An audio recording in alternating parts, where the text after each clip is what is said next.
Magandang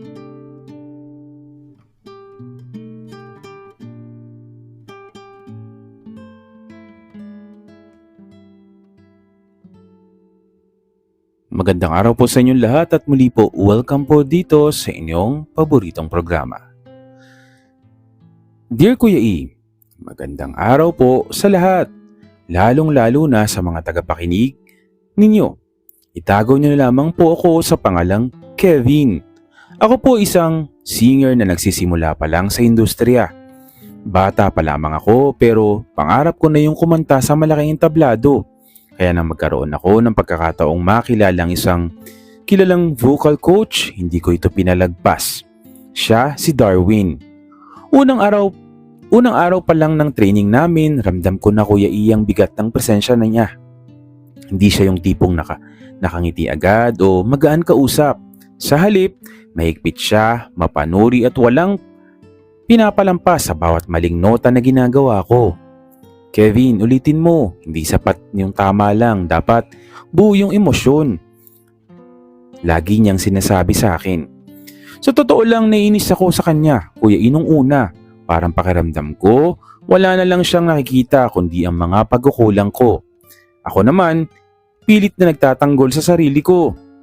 Coach, ginawa ko naman yung lahat. Pero lagi niyang sagot ay malamig at diretso. Hindi pa sapat. Doon ko naramdaman na baka hindi ko talaga kaya. Pero habang tumatagal, napansin ko rin ang kakaiba sa paraan niya ng pagtuturo.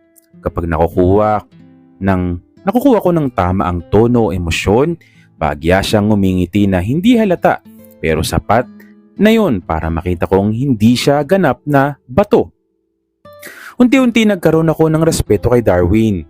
Hindi lang dahil mahusay siya kundi dahil nakita kong totoo siyang nagmamalasakit na lumago ako bilang isang performer. Minsan, pagkatapos ng ensayo, nahuli ko si Darwin na nakatitig habang kumakanta ako. Nang magtama yung paningin namin, agad siyang umiwas at kunwari abala sa pagbabasa ng notes. Doon nagsimula ang isang spark na hindi ko alam kung totoo ba o ako lang yung nag-iisip. Ngunit sa bawat araw na magkasama kami, hindi ko maiwasang mapansin ang mga maliliit niyang kilos. Kung paano siya biglang nagiging seryoso kapag napapagod ako o kung paano siya nagdadala ng tubig para siguraduhin na hindi ako maubusan ng boses. Akala ko ang mga problema ko ay tungkol lang sa tamang tono at lyrics pero isang gabi, habang nagpa-practice ako mag-isa sa studio, may nakita akong sobre na nakasiksik sa ilalim ng pintuan. Binuksan ko ito at nabasang nakasulat, "Tumigil ka na kung ayaw mong mapahamak." Kinilabutan ako, Kuya E. Akala ko lang ay prank lang yun. Sinubukan kong gawing biro at sinabi ko kay Darwin kinabukasan, "Coach, may stalker na yata ako. Siguro selos lang kasi mabilis akong matuto." Pero hindi siya natawa. Tinitigan niya lang ako ng seryoso at sinabing, "Kevin, hindi ito biro. Ingatan mo yung sarili mo." Doon ko naramdaman ang bigat ng sitwasyon. Wala noon, hindi na naging pareho yung pakiramdam ko sa rehearsal. Bawat kanta, may halong kaba at bawat sulok ng studio parang may nagmamasid. Pero sa kabila ng takot, ramdam ko rin ang kakaibang lakas na galing kay Darwin. Parang sa presensya niya, mas ligtas ako. Habang lumalala ang tensyon, mas lalo kong hindi maitago sa sarili ko na hindi lang respeto ang nararamdaman ko para sa kanya. Isang gabi ng rehearsal, Kuya E, abala ako sa pagkanta sa entablado ng practice hall. Bigla na lang may malakas na kalabog mula sa itaas at napansin kong gumagalaw ang spotlight. Ilang segundo lang, bumagsak ito mismo sa kinakatayuan ko. Buti na lang mabilis ang reflex ni Darwin at hinila niya ako palayo bago tuluyang tumama sa sahig. Kung hindi, baka wala na akong pagkakataong magsulat ng liham na ito ngayon. Pareho kaming hinihingal at kabado. "Kevin, nakita mo ba kung sino yung nandyan sa taas?" Tanong ni Darwin agad habang sinusuri kung may sugat ako. Umiling lang ako, nanginginig pa ang mga kamay. Wala akong nakita pero may naglagay nun doon. Alam ko. Sagot ko, doon ko naramdaman na hindi na ito basta pananakot. Totoong may gustong manakit sa akin. Simula noon naging mas mahigpit si Darwin. Lagi siyang nasa paligid kapag nagpapaktis ako. Hindi na siya katulad ng dati na sobrang strikto at laging malamig ang tono. Sa halip, naging mas maingat siya sa bawat kilos ko. Parang bantay na laging handang sumalo sa akin. Minsan tinanong ko siya habang nagpapahinga kami sa gilid ng rehearsal room. Coach, bakit ka sobrang concerned? Hindi mo naman obligasyon na bantayan ako palagi. Sandali siyang natahimik. Nag-iwas ng tingin at nagkunwaring busy sa cellphone. Wala siyang direktang sagot pero nakita ko ang kakaibang tensyon sa mga mata niya. Para bang may hindi siya kayang aminin kaya pinili niyang manahimik. Habang lumalala ang sitwasyon, lumalalim din ang tiwala ko sa kanya, Kuya E. Sa kabila ng takot, naging komportable ako sa presensya ni Darwin. Di ko maiwasang isipin na baka higit pa sa pagiging coach ang dahilan ng pagiging sobrang protektibo niya. Habang patuloy ang investigasyon ng production staff, may lumabas na bagong impormasyon. May isa raw sa mga kabatch ko sa singing competition na palaging nagtatanong tungkol sa akin. Narinig pa ng isa naming kasamahan na nagsasalita siya tungkol sa unfair advantage ko dahil lagi akong gabay ni Coach Darwin. Napaisip ako kung posibleng inggit ang dahilan ng lahat. May mga kasama akong talented din at hindi malayong may maiinggit lalo na kapag nakikita nilang mas close ako kay Darwin kaysa sa kanila. Isang gabi, habang nag-aayos ako ng damit sa backstage, may napansin akong anino sa likod ng kortina. Nang lapitan ko, bigla itong tumakbo papalayo. Sinusubukan kong habulin pero sobrang bilis. Kevin, huwag ka mag-isa dito, sabi ni Darwin nang maabutan niya ako. May tao na talagang nananabotay sa'yo. Mas lalong lumalim ang kaba ko, Kuya E. Ang musika na dati ay nagsisilbing kaligtasan at ligaya ko, ngayon ay naging puno ng takot. Sa bawat rehearsal, iniisip ko kung may susunod na disgrasya. Lahat ng tunog sa paligid parang may banta. Pero sa gitna ng lahat ng yun, may isang bagay na hindi ko matatanggi. Mas lalong lumapit ang puso ko kay Darwin. Ang dating coach na kinaiinisan ko dahil sa higpit niya, ngayon ay siya namang pinagmumula ng lakas ko.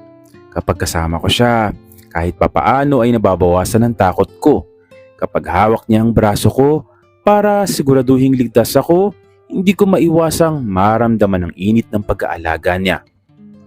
May isang eksena na hindi ko makakalimutan, Kuya E. Habang nagsusuri si Darwin ng notes ko, bigla siyang napabuntong hininga at nagsabi, hindi ko na alam kung paano kita mapoprotektahan pa. Napatingin ako sa kanya at mahina akong sabi, bakit mo ba ginagawa lahat ng ito para sa akin, Coach? Hindi siya sumagot, pero sa tingin pa lang, alam kong may sagot na hindi niya kayang masabi ng direkta. Kuya E, hindi ko alam kung saan hahantong ang lahat ng ito. Ang sigurado ko lamang, habang mas tumitindi yung panganib, mas lalong lumalakas ang koneksyon namin ni Darwin. Parang sa bawat pagsubok, mas lumilinaw na hindi lang musika yung nagbubuklod sa amin. Ngunit ang tanong pa rin ay nanatili, sino ang may kagagawa ng lahat ng ito? Bakit nila ako gustong saktan at hanggang kailan namin kakayanin bago tuluyang masira? Hindi lang ang pangarap ko kundi pati na rin ang bagong damdaming nabubuo sa pagitan namin ni Darwin. Dumating ang finals ng singing competition. Alam kong delikado pero hindi ako umatras. Sinabi ko sa sarili ko na hindi pwedeng mawala ang pagkakataong ito dahil sa takot. Nasa likod ng stage si Darwin. Nakamasid at ramdam kong kahit hindi niya sabihin, kabado rin siya para sa akin. Bago ako umakyat sa entablado, mahina na sinabi ni Darwin, kaya mo to, Kevin, nandito lang ako. Tumango ako kahit nanginginig ang tuhod ko. Pagsapit ng spotlight, hinanta ko ang piyesang pinaghirapan naming dalawa. Ang bawat nota ay parang laban at sa likod ng kaba, naramdaman kong may lakas akong nagmumula sa tiwala ni Darwin. Pero habang abala ako sa pagkanta, biglang may kaguluhan sa backstage. Kita kong may tumatakbong staff at may sumigaw ng, hulihin yan! Sandali akong napatigil pero tinuloy ko yung kanta. Pagkatapos ng performance, nalaman ko ang buong pangyayari. Nahuli ng crew si Paulo, isa sa mga competitor ko. Siya pala ang nasa likod ng lahat ng pagbabanta at insidente. Galit daw siya dahil pakiramdam niya. Inaagawan ko siya ng spotlight at lalo na ang atensyon ni Darwin. Doon ko lang naintindihan ang pinagmula ng lahat ng inggit at galit niya. Nagkaroon ng komprontasyon Sa sobrang galit, muntik na niyang saktan ako pero mabilis na nakialam si Darwin. Siya mismo ang humarang at hindi siya natakot na ipakita kung gaano niya ako pinapahalagahan. Sa huli ay nahuli si Paulo at tuluyang nalinis ang pangalan ko. Para bang nabunutan ako ng tinik sa dibdib. Pagbalik namin sa stage para sa announcement ng resulta, hindi ko inaasahan ang susunod na mangyayari. Sa harap ng mga tao, matapos ipahayag na ako yung nanalo, lumapit bigla si Darwin. Hindi na niya piniling maghintay o magtago pa. Sa harap ng ilaw at lahat ng nanonood, diretsong sabi niya sa akin, hindi lang kita inaalagaan dahil student kita. Ginawa ko yun dahil mahal kita. Oo. Parang tumigil ang mundo ko sa sandaling yun. Namula ako at hindi alam kung saan titingin. Pero sa gitna ng hiya at gulat, hindi ko rin napigilang ngumiti. So coach na, jowa pa. Biro ko at natawa ang mga tao sa paligid. Ang tensyon na ilang linggo kong pasan napalitan ng saya at kagaanan. Kuya E, ang gabi po ng finals ay hindi lang tungkol sa pagkapanalo ko sa kompetisyon.